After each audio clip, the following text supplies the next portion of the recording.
कृष्णा, राधे राधे। साथियों, किसी भी घर में दरिद्रता और गरीबी आने से पहले ही आपको 9 संकेत जरूर मिलते हैं, लेकिन यदि आप उन संकेतों को नहीं पहचानोगे तो आप अपने आप को कैसे कंट्रोल करोगे। तो ये सब जानने के लिए वीडियो को अंत तक जरूर देखें। पहला संकेत है गणेश जी की प्रतिमा या फोटो गलत दिशा में लगाने के कारण। घर में दरिद्रता और गरीबी क्यों आती है? इसका कारण गणेश जी की प्रतिमा या फोटो को सभी लोग अपने घर के मुख्य दरवाजे पर लगाते हैं, क्योंकि गणेश जी रिद्धि सिद्धि के दाता हैं। लेकिन कुछ लोग गणेश जी की प्रतिमा को मुख्य दरवाजे पर बैठते समय बहुत बड़ी गलती कर देते हैं। जब घर के मुख्य दरवाजे पर प्रतिमा स्थापित करते हैं तो गणेश जी का मुख आगे की ओर रहता है और उसका पीठ घर की तरफ हो जाता है और पीठ में दरिद्रता का वास होता है। जिससे आप गणेश जी के पीठ का दर्शन करते हैं तो आपके घर में दरिद्रता प्रवेश कर जाती है, यानी पीठ के माध्यम से ही घर में दरिद्रता प्रवेश करती है। इसलिए जब भी आप घर में गणेश जी की प्रतिमा लगाएं या स्थापित करें तो गणेश जी की ऐसी प्रतिमा लगाएं जिसमें गणेश जी की 2 मूर्तियां आपस में चिपकी हों, जिससे गणेश जी का मुख एक बाहर की ओर और एक अंदर की ओर दोनों तरफ हो। नहीं तो फिर आप घर के दरवाजे पर स्वस्तिक बना लें, क्योंकि स्वस्तिक भी गणेश जी का ही स्वरूप माना जाता है। ऐसा करने से आपके घर में कभी भी दरिद्रता का प्रवेश नहीं होगा। नंबर 2, घर में झगड़े के होने के कारण। यदि आपके घर में झगड़ा या लड़ाई होता है तो समझ जाइए कि आपके घर में दरिद्रता का प्रवेश हो चुका है या फिर होने वाला है। आप सोच रहे होंगे कि छोटी मोटी लड़ाई झगड़ा तो हर घर में होता है, तो क्या हर घर में दरिद्रता का वास होता है? तो मैं आपको बता दूं, जब किसी विशेष समय पर घर में लड़ाई होती है, जैसे प्रातः काल का समय, भोजन करते समय, जब घर में कोई शुभ कार्य हो रहा हो, इस समय यदि आपके घर में लड़ाई झगड़ा होता है तो आप समझ जाइए कि आपके घर में दरिद्रता का प्रवेश हो रहा है। घर में दरिद्रता के प्रवेश होने से बचने के लिए घर में लड़ाई झगड़ा ना करें, घर में शांति बनाए रखें और एक दूसरे से मिलकर रहें। नंबर 3, घर में टूटी हुई झाड़ू रखने के कारण।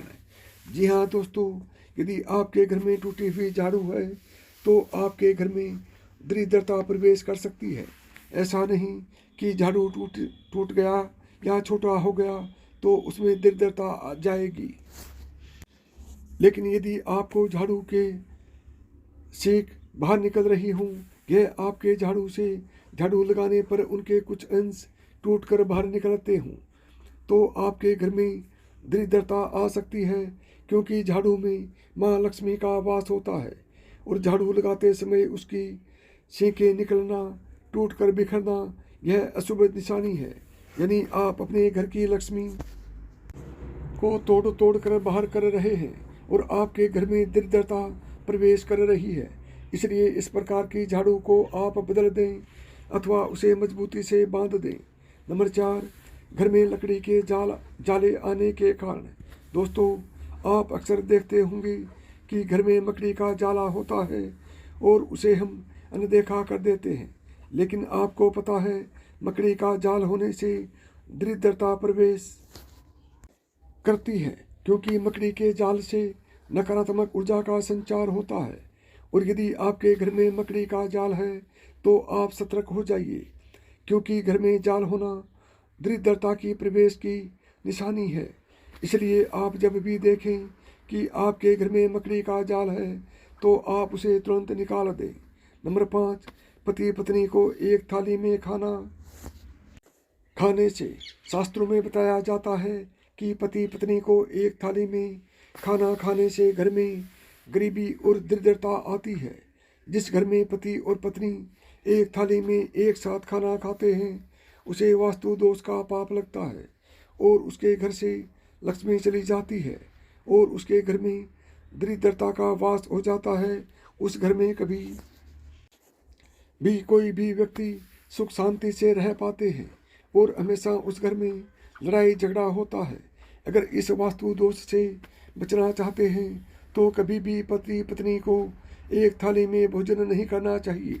अगर पूरी जानकारी चाहते हैं तो इस पोस्ट को एक बार अवश्य पढ़ें। नंबर 6, घर के नल से टप टप की आवाज़ आना। यदि आपके घर के नल खराब हैं और उससे पानी हमेशा लीक होता है, जिसके गिरने से टप टप की आवाज़ आती है, जिसे अशुभ माना गया है, जो नकारात्मक ऊर्जा को संचार करती है, जिससे आपके घर में दरिद्रता का वास होता है। इसलिए यदि आपके घर के नल खराब हैं और पानी गिरने से टप टप की आवाज़ आती है तो आप उसे ठीक करवा लें, क्योंकि घर की नल से पानी टपकना दरिद्रता की निशानी है। 7, टूटे हुए बर्तन में खाना खाने से। टूटे हुए बर्तन में खाना खाने से भी घर में दरिद्रता और गरीबी आ जाती है। टूटे हुए बर्तन में यदि आप खाना खाते हैं तो इसे वास्तु दोष माना जाता है। आप बहुत से लोगों को बोलते हुए सुने होंगे कि टूटे हुए थाली में खाना नहीं खाना चाहिए, क्योंकि टूटे हुए थाली में दरिद्रता का वास होता है, जिस कारण से घर में गरीबी और दरिद्रता का प्रवेश होता है। इसलिए यदि आपके घर में कोई टूटी हुई थाली हो तो आप उसमें भोजन ना करें। 8, खड़ा होकर पेशाब करना भी एक वास्तु दोष माना गया है, क्योंकि जब हम खड़ा होकर पेशाब करते हैं तो पेशाब के कुछ छींटे हमारे पैर पर गिरते हैं, और पेशाब की छींटें पैर पर गिरना वास्तु दोष माना गया है, और इसी कारण से घर में दरिद्रता प्रवेश होती है। यदि आप इससे बचना चाहते हैं तो बैठकर पेशाब करें, या तो फिर पेशाब के छींटे अपने पैरों पर गिरने न दें। 9, घर में पूजा पाठ नहीं करने से। जी हाँ दोस्तों, घर में पूजा पाठ नहीं करने से घर में दरिद्रता का वास होता है। इसलिए घर में हर रोज़ पूजा पाठ करना चाहिए। आप किसी भी देवी देवता का पूजा पाठ कर सकते हैं। घर में आप शंकर भगवान, विष्णु भगवान, माता लक्ष्मी जी जैसे अनेक देवी देवताओं की प्रतिमा या फोटो लगाकर रोजाना उनका पूजा करना चाहिए, क्योंकि ऐसा कहा जाता है कि घर में पूजा पाठ करने से घर से दरिद्रता दूर होती है और लक्ष्मी का वास होता है। इसलिए आप अपने घर में रोजाना पूजा पाठ करके गरीबी और दरिद्रता को दूर कर सकते हैं। तो साथियों, यदि आपको मेरी बताई हुई बातों में एक भी बात पसंद आई हो तो वीडियो को लाइक करें, ज़्यादा से ज़्यादा दोस्तों में शेयर करें, और यदि चैनल पर पहली बार आए हैं या चैनल को अभी तक सब्सक्राइब नहीं किया है तो चैनल को सब्सक्राइब करें, ऑल बटन को दबाएं, क्योंकि इसी तरह के कंटेंट्स मैं आपके लिए बनाता रहता हूं। तो साथियों, प्रेम से बोलो जय श्री कृष्णा, राधे राधे।